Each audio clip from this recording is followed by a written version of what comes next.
Okay, welcome everybody to got a special show in line for you guys. Welcome back to another episode, joined by FLW, and got just some current events that we're gonna be speaking on today. I'll let Frank lead, and we'll get right to it. Yeah, so something we haven't done in a minute. I want to start off with a quick prayer. Dear Yahweh, our Creator, we thank you for this opportunity to come together and share with our community. We speak peace and blessings not only over our own households, but amongst those who join us. And we just pray for our country. We pray for the world, and we take the responsibility of governing the earth that you gave us. Thank you for your grace, Father. In the name of Jesus Christ, we pray. Amen. Amen. So I was very much reminded to pray because we're definitely in a season where we really shouldn't forget it. Anybody whose head hasn't been under a rock knows that there's been a lot of things going on. Here in Georgia, most of our audience know that you and I in Georgia, and I was deeply disturbed. I reached out to Ray a couple of days ago in the city of Mapleton, one of our high schools, if I'm not mistaken, is Pebblebrook. Some of you may have heard of it because it may have even made national news. I'm not sure. Two young guys playing a video game. They get into a dispute over the video game. It gets heated, so much so that one of them stabbed the other to death. Now, of course, things like that have been happening forever. I mean, if we take it to the book, one guy in the book, and most of you who've been with us, you know what I'm talking about. One brother killed the other brother because the one brother in the book, I guess he got jealous of what the other brother gave his pops. His pops was happy about what the one brother gave, and he didn't like it. He killed his brother. So I'm not going to pretend like these kind of incidents are new. They're not new. They've been happening for a long time. They've been happening forever. But I think as at this point, we should know enough and should have evolved further along so that we're not still having these types of incidents. So before, there's another story that's even bigger on the news. And before we even touch that, I wanted to give you an opportunity to, give your 2 cents on it because once upon a time you were in high school, and I'm sure that you had disagreement with friends, but I mean, how do we allow a disagreement over a video game to go there? I mean, it's not so much allowed as opposed to that's just the only way some people know how to express themselves at a given moment. And that's unfortunate that a lot of kids don't have the tools to properly express themselves in times of anger and discomfort. Um, and, a lot of them will, because we don't know if it was, that kid may have felt disrespected in the sense like respect goes so far in the day-to-day lives of some of these young men, so that may be all that he had at that point, so not making any excuses for him, but that's just the overall reality that a lot of young people deal with when they don't know how to regulate their emotions. And that's deadly for you and for people around you because I'm not even sure who started the initial argument. I tried to look up the article, so I don't have much information on it, but just talking about that as a general situation in terms of how violence kind of how that kind of comes out in urban areas or just amongst young black men, then we have to understand how to regulate that and get kids to do the same.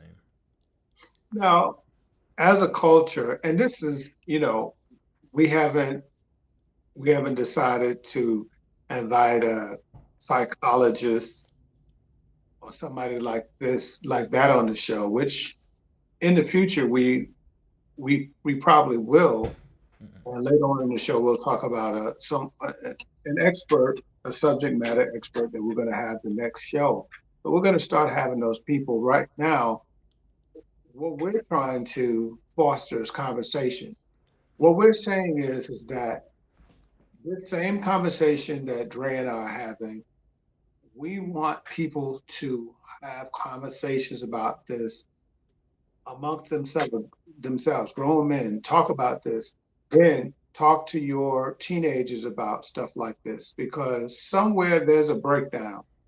Somewhere there's a communication gap, because most people who are in their 40s, 30s, 50s, you've encountered your fair share of disputes. It happens every day in business. It happens in family. It happens when we're on the road.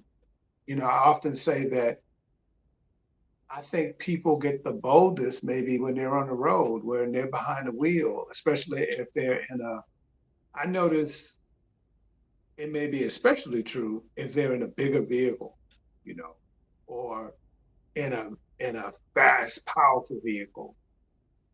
And here's the same person that would curl up in the corner in an elevator if we were in the elevator together. All of a sudden now they're behind all that steel and flipping birds and all of that in the car. So we deal with this kind of stuff. We face this kind of stuff all the time.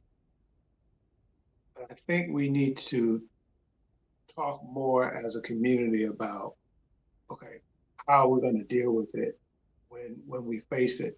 And I say that it's the responsibility for those who've been facing it with a certain level of success, because I don't deal with it perfectly. I'm going to share a situation that happened recently, and it doesn't always work perfectly, but I think we have a responsibility as uncles and coaches and parents to help young people, because the young man who got stabbed was 17. And so perhaps rather than, if he noticed his buddy was getting out of pocket, rather than continuing, I don't know. Of course, we weren't there. Could he have said, "Man, okay, you got it, you man"? Because okay, and I'm gonna let you chime in. So I never forget years ago, because I was a street baller. I never really played a lot of organized basketball, but mostly street ball. And every now and then, if you played street ball, you'd get that hothead, this guy who he felt he got fouled too hard, this guy who felt he shouldn't be fouled at all. And now this one guy who fit that description, I never forget, he stormed off the court and disappeared. And something should have told us all that the way he left in a huff, that he possibly was coming back. And he did come back. Now, when he came back, he was talking real crooked, like, the world was going to come to an end. And so maybe one of the tips we can give is that, hey, if you happen to be in a situation like that, leave and leave the court and live to play another day. Because if this person's that irrational over a basketball game, then why hang around? it goes into being able to read people and read your situation a lot. You know, that is one of the importance. Like when you say that when you play street basketball or go to open runs and stuff, then that's a place where you're interacting with other people, and there come certain social things that come with that, or certain social cues to let you know what type of situation that you're in when you're playing. So, and that's a big difference between organized basketball, or where there's always a ref around, and there's someone who's kind of there to officiate the game. When you're going into other people's neighborhoods and playing basketball, then that's kind of it's like an introduction to to another tribe, really. So you gotta learn the rules that they play with. So it's still the general game, but you're just playing it in different neighborhoods, different rules, and so you have to recognize a lot of people who you're playing with, and just the kind of, because I mean, everywhere you go when you're on a basketball court, there's the people who were there all the time, and they come, if they live in this neighborhood and they're here 24/7. A lot of times this is their hangout spot. So you might be thinking it's just basketball, but now you're embarrassing them in front of their whole world to them. So it's different connections to different respect levels, different senses of pride and dignity go into that. So that's kind of the social awareness that you have to have when you're in some of these situations. And you raise a good point, Dre, because I grew up in an era where dudes could potentially have their life ended because they stepped on somebody's sneakers. Yeah. Because back in the day, dude gets a new pair of kicks. So imagine a person's whole being and their whole sense of esteem is locked into their valuation on their Jordans. And I mean, I wish I hadn't called a particular brand, but at the time, that was definitely one of those brands that would get a person riled up, especially if they happen to be white and clean. And you know, uh, some people would treat their sneakers better than they would treat themselves. Mm. And so, how do we? It's a total mindset shift. And let me say this, because hopefully, our goal, we know that probably most of the people who watch are people who look like us, and every now and then people from other backgrounds, white people, might wander on and poke their chest out. Oh wow, that's sad to hear that the triggers are killing each other. Well, hold on, because all we have to think about is any of the westerns to see how savage white people lived amongst each other at the founding of this country. I mean, when you talk about senseless killing, so that behavior is not just a black person problem, it's a human issue. And so, yes, we feel as black people, we might feel more impacted by it because we happen to be black.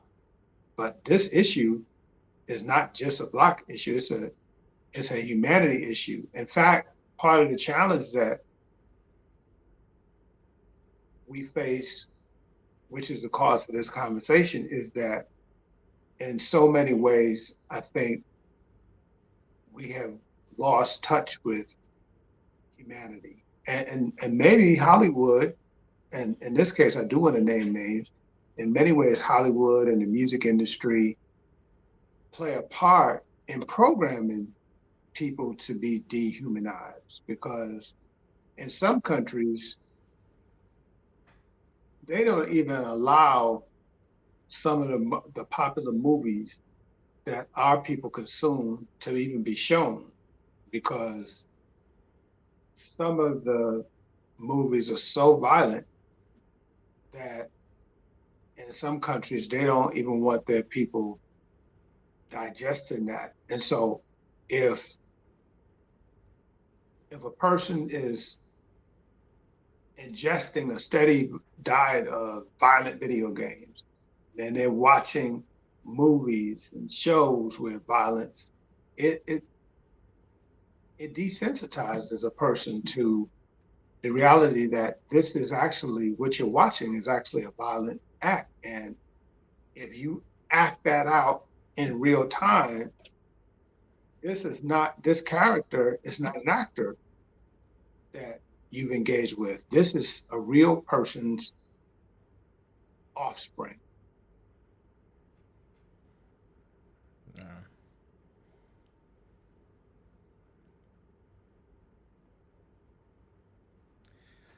When it comes to the actual violence itself, I have a hard time saying that any violence is senseless just because I know how many things stack on to one another to lead up to a point of violence. Like a lot of times it's not even necessarily always due to the immediate situation at hand, but sometimes it's just a reaction that's been stored up from, you know, past traumas just in general. Um, I think there's so many things that when we think about, even when you think speak of the violence that doesn't even pertain to um, black culture per se. All violence has, an origin that's not necessarily built of that moment, but has been kind of stacked upon in terms of people from young ages and just seeing all of these violent ways to carry out situations. So, like you said, at that point, that's where the influence of the different the music videos and the movies and the violence that we see on a daily basis, that becomes the way that people interpret how they need to act it out at that point. So I, violence is going to continue to act, like there's no stopping of the way violent outbursts happen. We have to more stop the violence or the emotions to get built up to the point where there's violence at, if that makes sense. So the question becomes how to de-escalate a situation. And again, in so many cases, the answer is to walk away. For an example, another arena, which we kind of touched on in the previous episode, was the violence that goes on domestically. A lot of what triggers the kind of situation that happened amongst those young men sometimes begins with violence that a person has experienced domestically because a parent hasn't properly learned how to communicate with the offspring, and the immediate response to everything is violence. And so sometimes that learned violence begins in the home. And when I talk about violence, I'm talking beyond a spanking. I'm talking about, a grown man taking clenched fist and letting a child have it. That's what I'm talking about. I'm talking about violence. Now, that's a whole nother conversation when we talk about spanking, whether we should spank or not spank. That's not what I'm talking about. I'm talking about picking up objects and, you know, clubbing people with it. This is, and so what I say is that there are all kinds of tools that we hope that people will make steps to take advantage of. Now, in the school, usually when it comes to young people, if there's something going on in the home, because young people spend so much time in school, then often school teachers, people who work in the schoolhouse, they're going to see some kind of display that might be connected to that behavior. They might not know that that connection is there, but maybe this young person is acting out. Maybe they're withdrawn. And so perhaps we as educators can take a even stronger role in trying to encourage young people to speak to counselors. Now, I know because I'm a former classroom teacher, I know that one of the challenges that the school system has is that the counseling programs are overrun. In fact, one one college counseling program said that there was such a heavy demand on school counselors that they couldn't keep up with the demand. In other words, the school was placing a heavier demand on them for graduates than they could actually provide them. So that what that says to me is that it brings us back to the home. Somehow, as a society, we've got to figure out how to provide a greater level of support direct to the home because most of the schools are overtaxed. And the question becomes, how do we do that? Uh, Now, I'm fond of saying that because of technology, because of YouTube, because of all these online resources, if a person realizes that, hey, I'm struggling, you know, I'm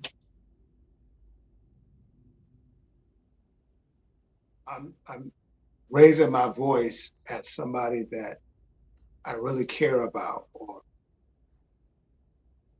I'm striking somebody that I really care about. What can what can I do to change this behavior? Because I don't really want to be that way.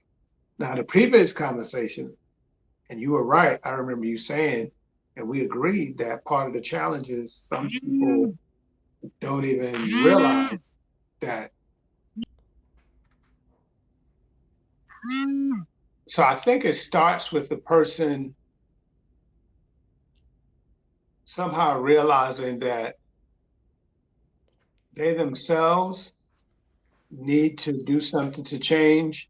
And then those people who, those other adults who are around those people who need to change, they need to try to encourage that person to get the support and help they need. Because, of course, when a child is being battered by an adult, the child is really in a very difficult predicament. But usually, that person who is acting out has adult siblings or have homeboys. I guess what I'm saying is, as a community, when we see and know that a person is struggling, maybe in times past, people have taken the position that, hey, I'm gonna just stay clear of that person. I'm gonna mind my business. But what I'm saying is that that's not working well enough. So we have to find ways to create interventions.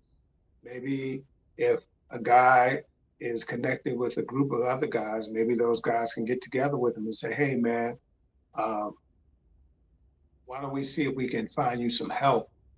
You know, go to a church, see if they can get some help there. Or I don't know. What's your thought?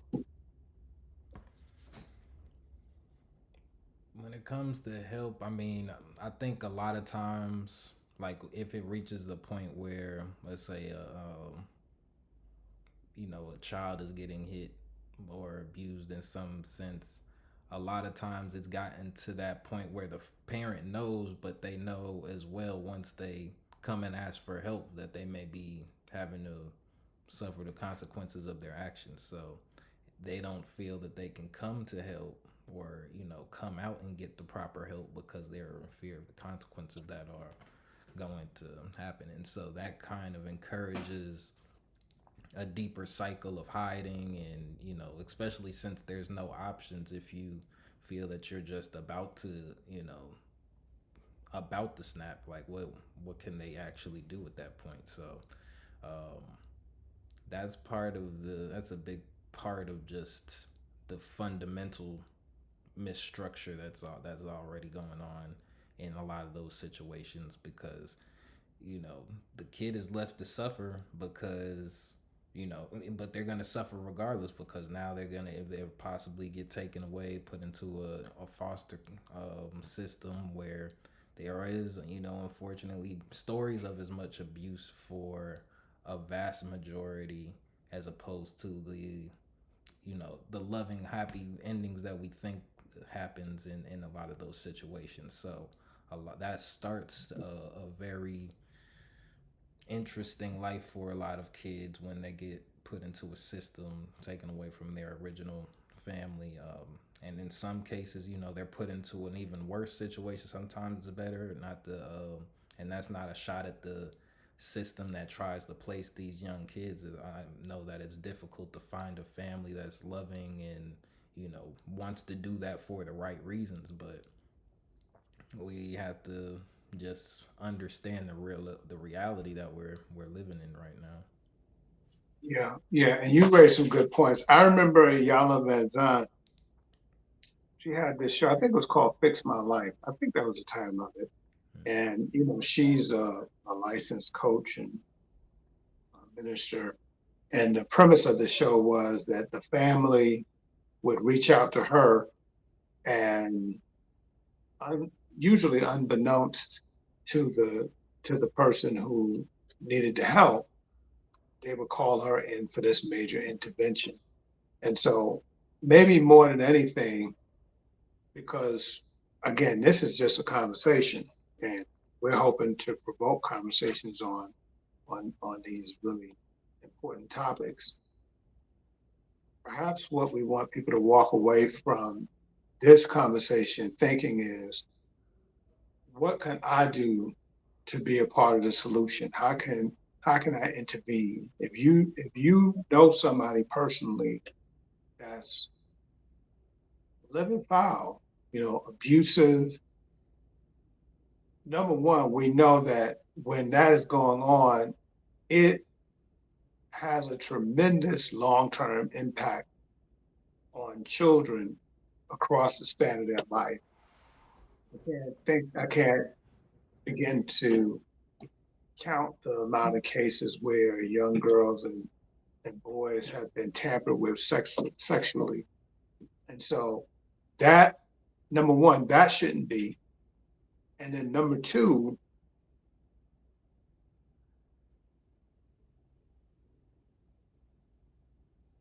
if not that particular thing often, because of the nature of it often goes hidden and undetected. And I think that was part of the premise of that movie, Precious. I think some of that was going on in that movie. And it was a very important topic that came up.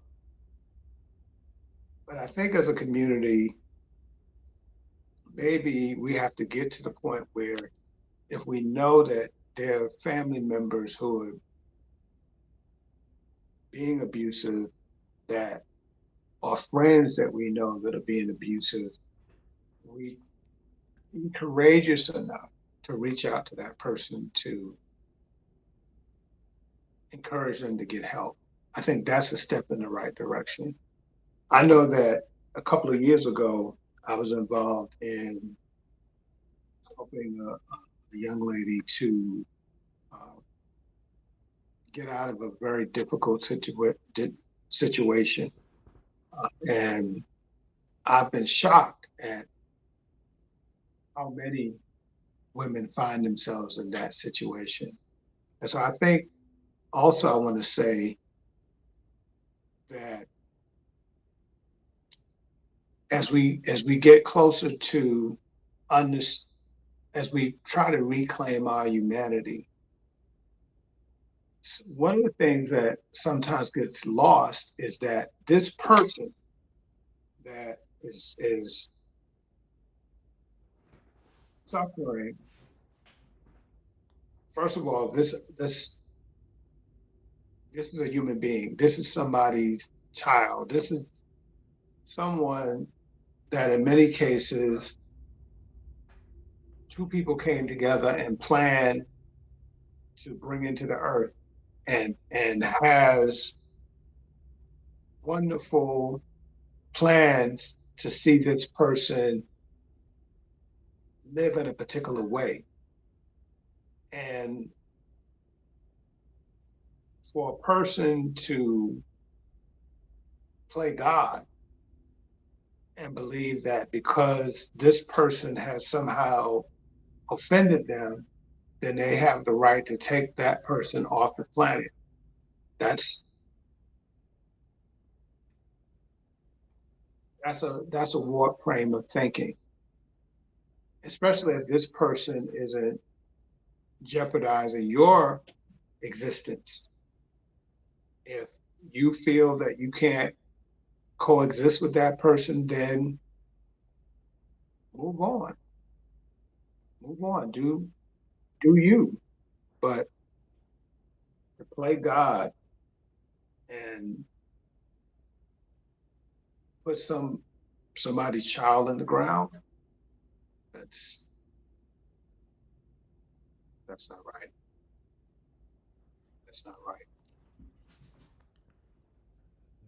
Now, most people have heard about this case, and of course, there's a lot of politics around it. Uh, this case of this guy, Charlie Kirk. And to be honest, I really didn't know much about him until this situation. And I don't pretend to know everything about the situation as we speak. Uh, I do know it's heavily politicized. The, the question that I want to pose is whether or not here in the United States, free freedom of speech is dead. Because allegedly, only only the good Lord knows the truth of what really happened. But allegedly, the person who murdered Charlie Kirk was incensed by the things that he was saying about a particular community that he belonged to, and decided that he didn't want to hear this anymore and he was going to take them out. So the question is whether or not freedom of speech, which is supposed to be this amazing value that we hold in the United States, whether freedom of speech is still legit. Yeah, I don't think that. I think it's to me. I kind of look at Charlie Kirk, his profession almost is like if we were to compare it in the black community would be to like a rapper. Like he was doing tours. He had very strong opinions on things, and you could say the same thing about rappers. So you know Nipsey Hussle got killed for it's all things that everything ends up words technically, so for some things that this person says or what this person says, and it all strikes a chord, so for different reasons. But I think this is the perfect highlight to when they say that a lot of the hip hop is senseless violence as well. Whatever, somebody felt strong enough about what Charlie Kirk was saying to you know do something about it. And the same thing happens in these rap songs and rap beef. So, I think we're not so much as desensitized. Well, I mean, I guess we are a little bit desensitized to people getting killed for their freedom of speech, but that's the thing. I mean, we can't look at it as a merit. This is one of the consequences of having freedom of speech because people are still free to act the way they want, and now that can lead to other problems. So that's kind of where we're at in the terms of freedom of speech. It's like, yeah, you can say whatever you want, but here there's also, which isn't right. I mean, that you shouldn't want to take anyone's life, but that's just the reality that we're in. Some people feel this strongly about it, something to where they'll die for it and they'll kill for it. So, Yeah, but things are changing because there has been legislation that has arisen and is on the horizon to label certain speech that was protected as hate crime. Um, Now, what's interesting about this Charlie Kirk situation is that there were some people who were already labeling his speech as that. And if you follow the trail, there are still people who are saying that and saying that to curb any future acts such as this, we need to put a put a ban on such speech.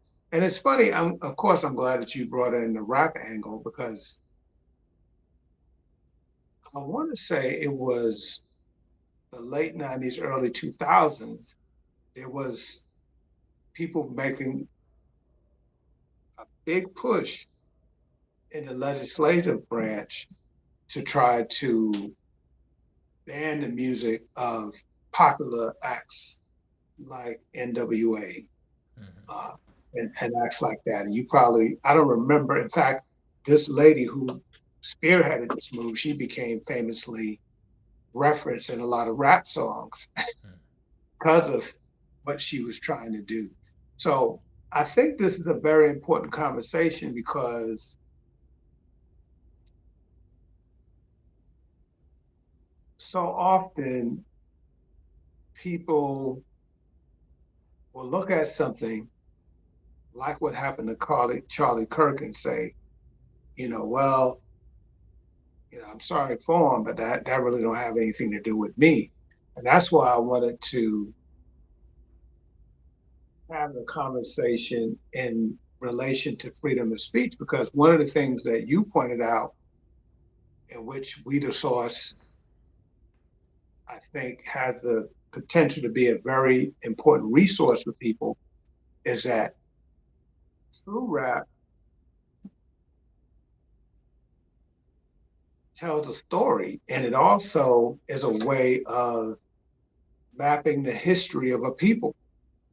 So if you get folks who decide that this is this is hate speech, then we can see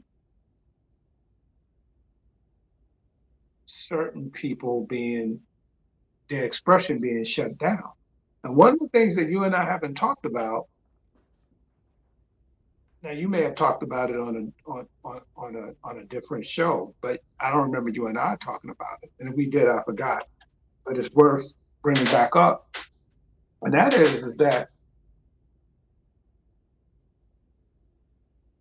this year the BET Hip Hop Awards, it disappeared. Now there was some conversation about it. I'm not sure if there was enough conversation about it. Mm-hmm. I don't think that it disappeared because viewership went down enough to suggest that it should have went away. What are your thoughts? Why did it go away? Let me think. Because I don't too regularly watch BT myself anymore. So I couldn't really speak to the audience that they have right now. Um, But I would say for the actual hip hop, I think because I think they just canceled the hip hop show, right? If I'm not mistaken, or they canceled all of their award shows. My understanding was that the hip hop BET Hip Hop Award show got canceled this year. It didn't come on. Now I don't know about any of the other programs, Mm-hmm. but I remember hearing some conversation about that and thinking like, okay, because first of all, let's back up. Part of the purpose for an award show, like my genre, my primary genre is gospel. And so the Stella Awards came to be because Mr. Jackson said, whoa, people need to hear more about this genre of music. And he came up with this Stella Awards as a means to help perpetuate that particular genre of music. So Mm-hmm. ultimately, the award show is not just about recognizing the best and brightest in hip hop. Mm-hmm. Ultimately, usually the goal is to help further push the genre along.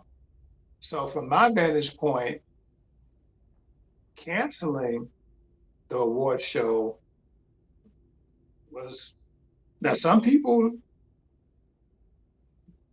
kind of explained it away, but to me it was huge because when we go back and talk about something that you were the one to help me to understand, when we talk about the fact that record sales across the board in Mm-hmm. hip hop has not gone up on the level that people would perceive. Now, with certain artists, we know that, when you talk about, despite what happened last year, Drake and uh, certain artists continue to do well. Mm-hmm. But in mass, when we look at hip hop when it was at its height, which I think it would be safe to say that hip hop is not at its height right now. Um, the last thing that hip hop would want is for a vehicle like the hip hop awards to be shut down. But again, you know, you Mm-hmm. you would probably have more to say about where you see the game of hip hop right now Mm-hmm. than I do.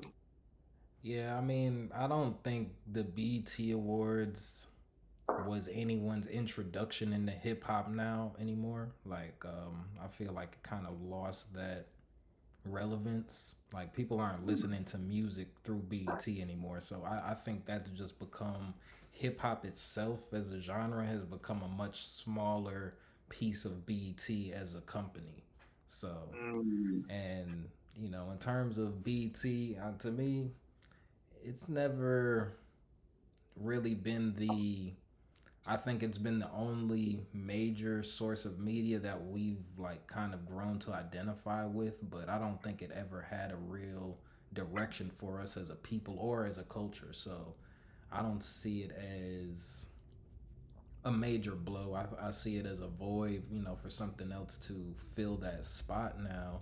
But I don't put too much stock because BT itself is a company that you know has put a lot of people's careers on, but when we're talking about like fundamental changes within the community, yeah, they might have had some charities here and there, but it's not necessarily like a true staple of the culture. I think it gives a lot of people nostalgia, when you think back to 106 in Park and just the different sitcom shows that they had and the movies that they would show over the years for the black community.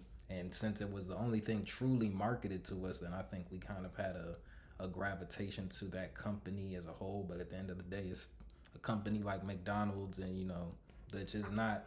I mean, I know it has black owners, but still the full ownership isn't necessarily with Black America for Black America. So, it's a part of a bigger conglomerate. And, all different networks have their own objectives that they want to do. And so, with BET, I don't put much stock in it from a cultural standpoint. Losing it kind of more to me speaks to numbers as opposed to them going a different direction. But yeah, I think it's a hip hop itself is still shrinking though, so it's just not as big of a pull anymore to where they would want to spend resources on celebrating that when there's not they can't even get the rappers themselves can't even sell out concerts. So it's hard for them to put that as an expense. So you have a very interesting take, and to that end, the question that I have for you is: do you feel like, um, and by the way, this may be old news. It's new news to me. Hmm. I understand that Dame Dash, who I respect for his role in trying to push the culture.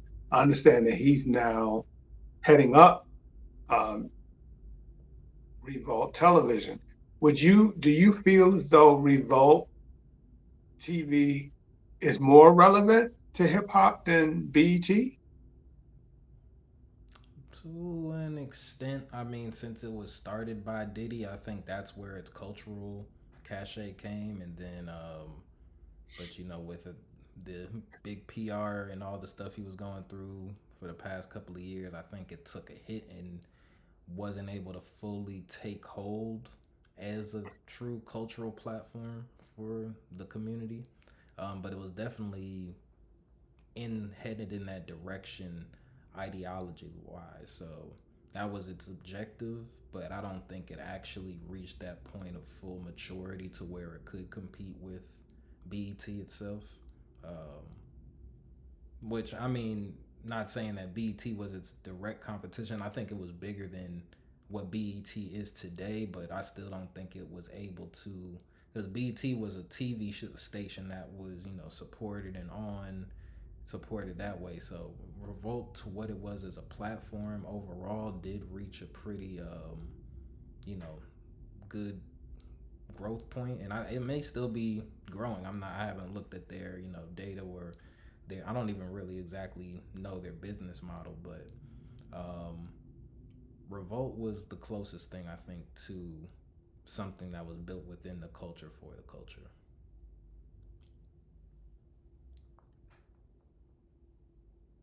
I think it's worth reiterating your thought on continuing with this theme of freedom of speech, because if Charlie Kirk was like a lot of people who did podcasts and spoke at events, like a lot of us, and some guy took offense to what he was saying and felt that he should put him in the ground, um, what exactly is going on? I can't remember who it was, but um, about a year ago or so, and I'm not talking about the Chris Rock incident with Will Smith, but at some comedian's show, some guy got up on the stage, Dave and Chappelle. was that Dave Chappelle? Yeah, I think And of so. course Yeah. he didn't. Yeah, of course he didn't get a chance. He didn't get a chance to do much. But my concern is that, again, people are having less of an ability to show tolerance towards opinions that are different from theirs. Because, of course, when you talk about comedians like Dave Chappelle, or historically Richard Pryor, these comedians, they don't just tell jokes within the context of their jokes. They're they're making a commentary on society. And certain people today, for all puns intended, they can't take a joke anymore. And a lot of comedians have deeply sanitized their act because I think about the things that comedians would say and joke about in the 80s and 90s. People like Eddie Murphy, he couldn't dare say some of those things today because it would be so politically incorrect. But comedians, by nature, are supposed to be irreverent to a degree. Right. Now, of course, that's my opinion. Other people will say that that's absolutely untrue, that comedians have gone too far. And so again, I mean, what are your thoughts about that? Let's talk about that genre, which when we talk about hip hop again, Def Jam comedy was very much connected to the whole hip hop landscape. Mm-hmm. And Russell Simmons can be given a lot of credit for launching the career of a lot of comedians. Right. I think it kind of comes just comedians and rappers are similar. Like who is going to actually go there? Who's actually going to say what everyone's thinking? Who's going to be the one to say it out loud? So that's really the role of the rapper, of the comedian, to put it in a way that makes people laugh instead of cry. Because you're dealing with the same information. Like a lot of the stuff that we laugh at is funny because it's so tragic. There's only one little thing switching. You can cry, but you can laugh or cry about it. And that's just like I said before. That's the reality of it. And so a person like Charlie Kirk, he has fans, people who resonate with his version of a joke or how far he's willing to say something. And that's the same way we have rappers that you might not like him as a rapper the way, but everything gets closer to truth and different people resonate with different things. So seeing, and I know it's shocking to a lot of people to understand that somebody may find that funny, but that's the reality that we've continued to live in. And so don't let that necessarily scare you, but just kind of let you wake you up to, yeah, not everyone is friendly or wants the best for you or thinks the highest of you, like, but it's also important to know that these stereotypes that a lot of people have about you. So you thinking that this isn't what's going on or what not what people are thinking isn't necessarily a benefit to you. It's better to know than to be blindsided, because now you're like, oh, so people really think like that? It's like, yes, a lot of people out here really think like that. And I like what you said when you said that they're dealing with the same information because it's just a matter of the comedian helping to convey it using his or her art form, and then the rapper taking that information. Now, the the people who turn out to be pretty special, like I learned from you and some others who I've talked about, I think one of the things that appeals to the culture about Sexy Red is that she is able to take her rap and in some ways make it comedic. And I, of course, we all would say the same thing about Biz Markie. Mm-hmm. Biz Markie wasn't, I don't know enough about Sexy Red to know whether or not her rap does a lot on social commentary. Um, Everything is but that's the beauty of rap though, because everything they say is social commentary. If she's being her authentic self today in 2025, what she's rapping about and what she's talking about is conversation that's going on right now. So right there, it acts as a time bubble and a reference point for future generations to see. And regardless of how crazy it sounds today, it's still information that's being passed down to the next generation. And it's just showcasing what people were finding, what people were gravitating to at this time. So that's the funny thing about, like, to me, so much about music and Comedy is about timing, so you can have to have comedic timing. Same thing with acting. If you're off on your timing as an actor, then it just makes it not feel as real. So when somebody's timing is like on like an R&B song, sometimes I'm cracking up because I'm like, this is just a funny time to do this riff or something like that. So everything kind of comes together, and that's what kind of makes it all art, and it all needs each other to be its full artistic expression. Through this conversation, what I realized too, as much as I feel like as a community, we have to do a better job of providing support outside of that nuclear home. In other words, if a guy or a woman uh, is misbehaving in that household, as much as we want to ask institutions like the church and school to step up, ask friends and siblings and people like that to intervene, like we saw with Ayala Van Zandt and her show.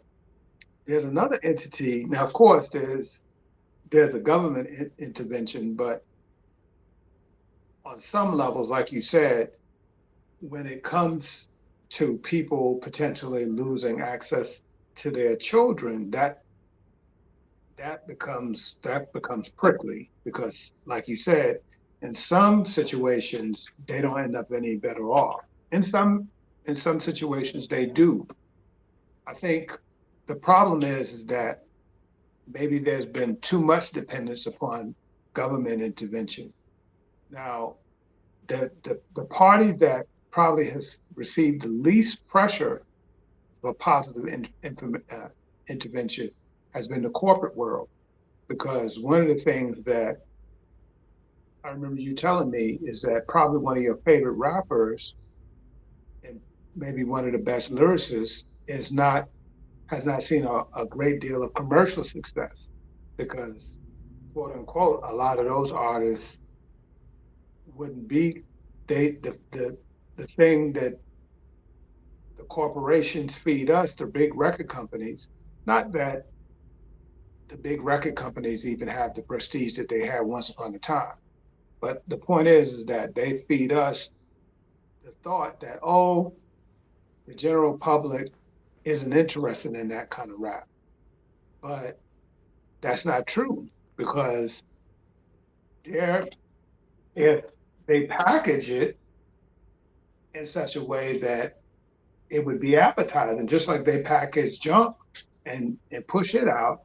If they package good stuff and put it out, that's what some of these people go to school for, to learn how to market and package things to make it palatable. Mm-hmm. So it's a disinterest on the part of the corporate world to put out more positive messages. So I think there should be a level of pressure put on the corporate world to better support the messaging that goes out, because it's, of course, a lot of us believe that it's intentional on their part to only get behind negative messages to perpetuate.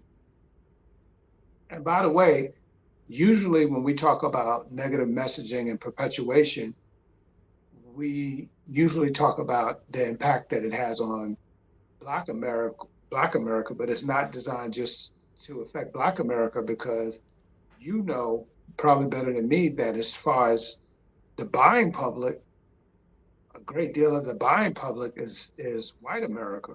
And so that that music that may not have the most wholesome message, whether it be in hip hop or in country or in pop, it's designed to dumb down the culture as a whole, not just not just Black people, you know. Mm-hmm. That's a fact. A lot of the when it does come to the music that's pushed, I think it's a lot that we gravitate to. Like, I don't know, I think there's a sense of marketing, but what we find interesting is a lot of people want to hear the perspective of somebody who's in a struggling position. Now, we could say that a lot of these rappers are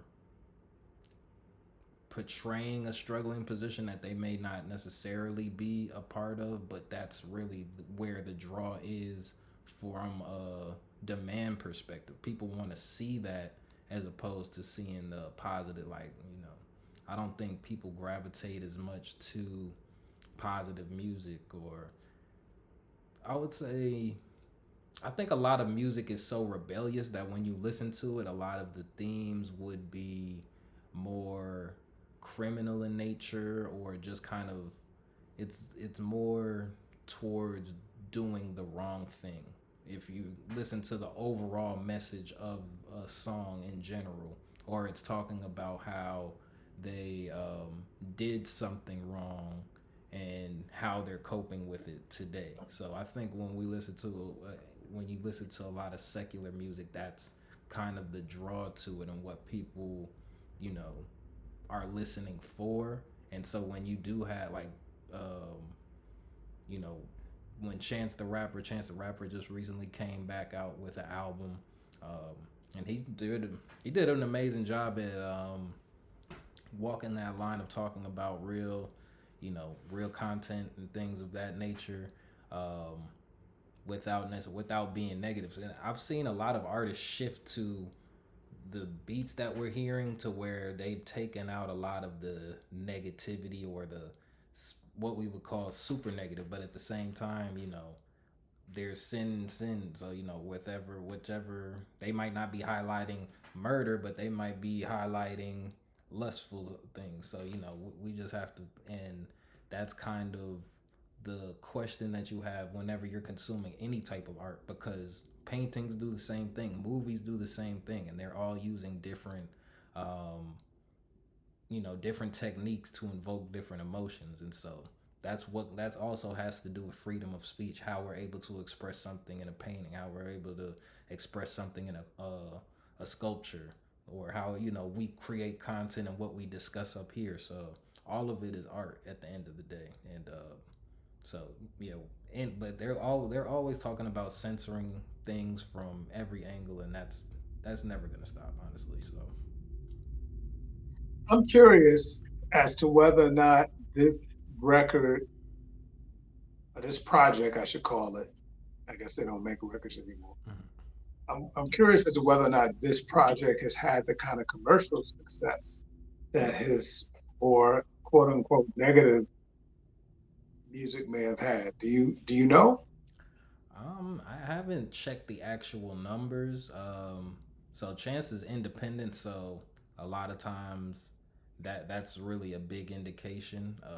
But he's been independent for his whole career, and so I think from when he was doing the Grammy situation, he kind of ushered that into where you didn't necessarily have to sell physical albums for album to be up for a Grammy, because that was one of the stipulations back when he had dropped his first project, Acid Rap, because people were like, "Oh, that should have been a Grammy worthy album," but since it wasn't sold as a physical copy, it didn't qualify. And so for Coloring Book, that was his first Grammy, and that was the first I think album that received that type of Grammy.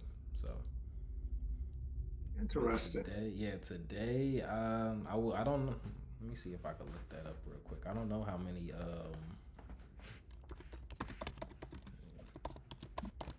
did Chance the Rapper sell. Yeah, 22,000 first week. So for an independent artist, that's really good. But just from what records used to do, so it's a far fall off from what his original numbers were in that sense. But the whole market of hip hop itself has died down a lot. So I don't put that as saying that it's because it's more positive. I think it's just a trend of the actual music industry as a whole. Cause yeah, he was selling hundreds of thousands prior, um, for some of his old. But his last album he dropped like 5 years ago. It was called The Big Day, and it just received a lot of hate online because it was positive, so to say, because he was speaking about, being married and things of that nature. And so on the internet, yeah, they was like, we don't want to hear that. So he just received a lot of unnecessary hate. It wasn't, people were calling it the worst album ever and stuff like that. So, but that's something that can happen on the internet. You make me, and we're going to wrap up shortly, but you make me wonder when you talk about um, what seems to be on the palate of most people. And part of the reason why Ye is so outrageous is because being as smart as he is, he knows that people flock to the outrageous and sometimes the negative. That was part of the reason for the SWAT stick on the T-shirt. And people have their biases, and some of those biases are inbred, irregardless of the situation. So earlier I said that I was going to share a situation that happened to me just the other day. So I went into a popular supermarket here in Georgia, and I had some groceries. I was carrying the groceries in a box, and I was almost done with my shopping, and I had to go back to pick up something in the produce section. And the way this particular market, like most of them, this market opened up in the produce area. So there was a couple, uh, Karen and her dude, they were near the entrance. So as I was walking in the area where her shopping cart was, she quickly beckoned to her guy to secure the cart because her purse was in it. And of course, you have to be uh, a Black person and haven't had this kind of experience in elevators and stores and being followed and all that kind of stuff to recognize that situation immediately. And I was thinking, like, wow, first of all, the chances that statistically, the chances that someone that looks like me would actually be looking to take her raggedy purse is low. Now, um, but in her mind, because of my paint job, apparently it didn't matter that I had all the snow on my face, and the chances were low that I would attempt to run off with her purse. She just saw, okay, this guy's dark skinned, he's probably a threat. And so I wonder, bringing it back to the conversation that we are having, um, how much of the challenges that we see in society has everything to do with prejudice and ingrained prejudices that people have. Uh, People have prejudgments that they make about other genders and the expectations that they have about the other gender. So some of the conflict that happens in relationship has to do with prejudgments. Well, this guy, he should be doing this because this is what men are supposed to do. This woman, she should be doing this because this is what women are supposed to be doing. And those prejudgments usually happen without any conversation. And so people end up in relationships with their prejudgments. And then when that other person is not carrying out their prejudgments, that's where the conflict happens. So I wonder if we could lower the level of conflicts that take place if people would actually dampen some of those prejudgments and actually have a conversation with the person and say, hey, what are your thoughts about this?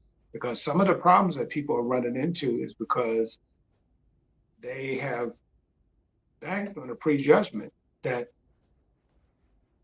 in a lot of cases is not true. Yeah. Stereotypes, man. All these stereotypes have built, but that goes into habits. Like, everyone has developed these habits from the media they've consumed, from just information that they've gotten from people, not from their firsthand experience. So, that's why a lot of people who have just the natural reaction to you, it's hard to put the blame on them. It's just that's what you grew up around. You never even had the chance. I feel more bad for them because that's just a sense of fear that they're walking in around with unnecessarily. But they're technically hypnotized because they've never, they've been told to feel this way about people who are darker than you for their whole life. And so now when they see it in real life, then that's their reaction. They don't know how to handle it. Wow, that's a good way to describe it because it was definitely a hypnotic behavior. It was definitely, in fact, to amplify your point, I walked over on the other side of the aisle, continuing to shop. They ended up on the other side of the aisle, and to make her point emphatically, she grabbed the purse, and I think she was doing it. So I don't know if she was doing it on a conscious level. Mm-hmm. She grabbed the purse and slung it on her shoulder to suggest that, okay, I'm not going to be your victim today. You're going to have to snatch it off my shoulder. Like, again, the last thing that I would be thinking about is what's in your purse, because you probably don't have enough in your purse to even interest me. So, wow, that's a good. I'm actually I'm gonna be marinating on that statement because that was a good way to describe it. Hypnotized, and if we're not careful, we all can be hypnotized in different areas. She was hypnotized in that area, but Exactly. how many of us are hypnotized in other areas? That's the We get stuck. That's the key. And so now when we look at all of how is everyone consuming their information now? So now the same people, she was on one frequency where she was being hypnotized in one way. Other people are being hypnotized in another way, and they don't know until they come across someone who's hypnotized on a different path. So, but that's propaganda. That's what's been happening to everyone. They split us up into our social media groups, and so now people have trapped themselves in their own personal echo chambers to where they are only seeing people who they agree with, and so then those ideas start to snowball, and now you have an extreme on the left and extreme on the right, and everybody is 100% sure that their way of thinking is the right way.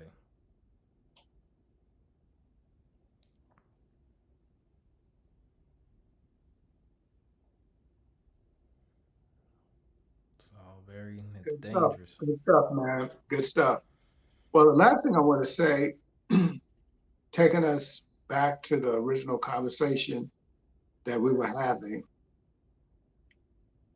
uh,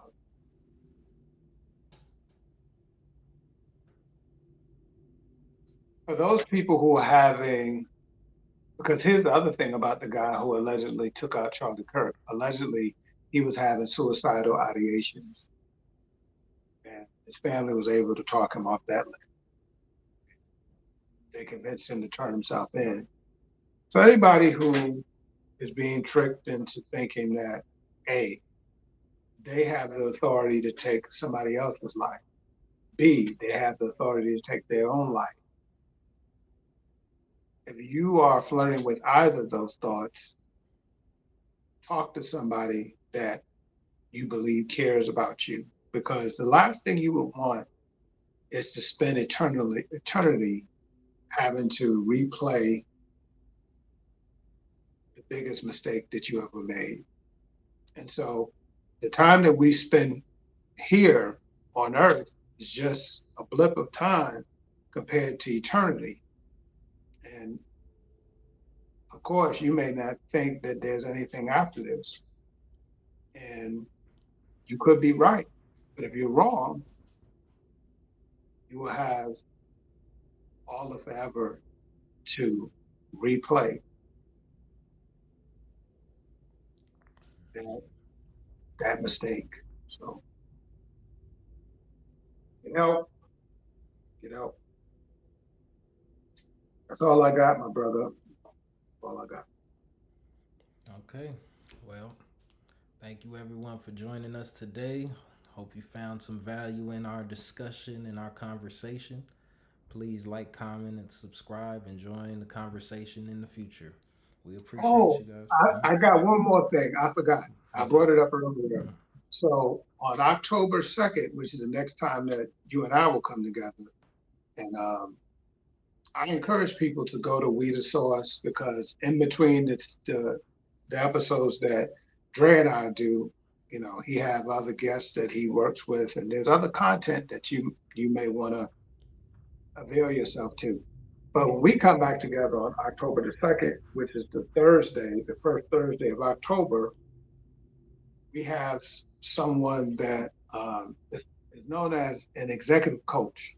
Executive coaches help people in short order to organize their life. And for some people, that's what's missing. So you don't want to miss that episode.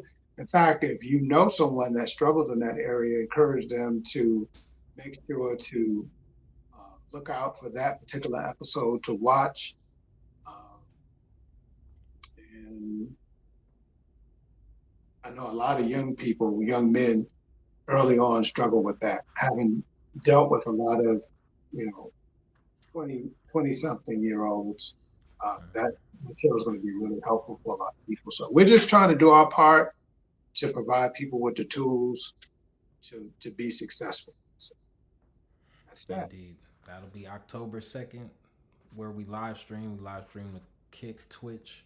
And maybe for that one, we'll try to stream the YouTube. That one, YouTube been giving me trouble a lot. But yeah, we'll figure it out. So thank you, everyone, and we will catch you next time.